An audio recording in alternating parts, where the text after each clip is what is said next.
তুমি এখান থেকে জলে পড়ে গেলে কিছুতেই লোক বিশ্বাস করবে যে তুমি একা পড়ে গেছো।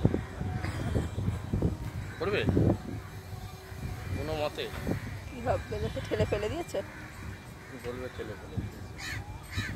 পড়বো কেন জলে? কি আসছে? ছবি তুলতে গিয়ে যদি জলে পড়ে যাই?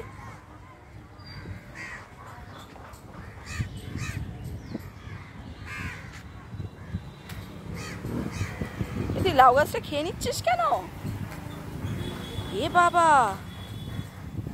ওই লাউ গাছ খেয়ে ফেললো রে। লাউ না তাহলে কুমড়ো? না ওই ব্যাগটা নিয়ে চলে যাবে না তো কেউ?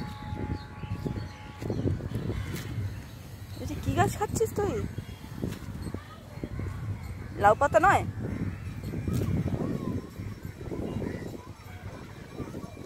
লাউ পাতা নয়? না না, এটা লাউ পাতা না। লাউ পাতা হলে আরো মোলায়েম থাকে। এটা জঙ্গলি, নট লাউ।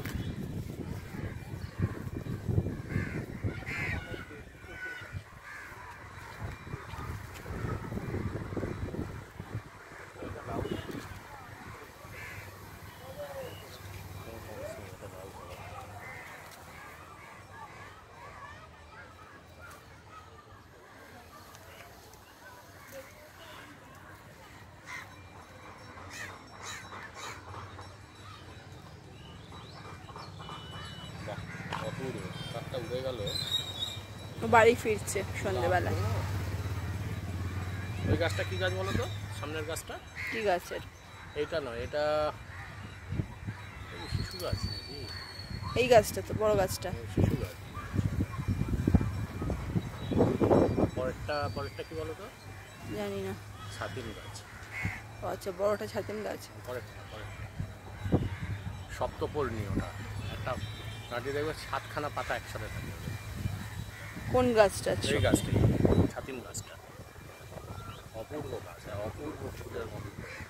এই গন্ধটা পাবে হচ্ছে দুর্গা পুজো ওরকম সময় যখন রাত্রিবেলা ঠাকুর দেখতে যাবে, দেখবে একটু বেশি রাত হলে এই গন্ধটা পাওয়া যায়, যেটা আমি আগে পেতাম। এখন জানো লোকের বাড়িতে ছাতিম আছে আমার মনে হচ্ছে। হ্যাঁ, এখন কি আর লোকের বাড়িতে ছাতিম আছে?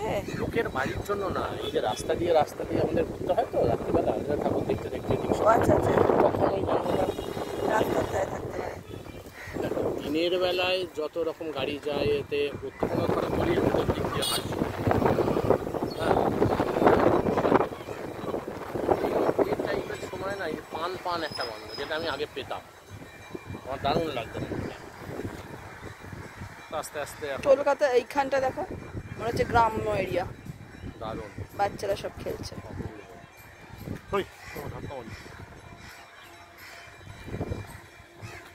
এখন তো আস্তে আস্তে আর পাই না। কেন? বন্ধই পাই না। এখানে কোনো রকম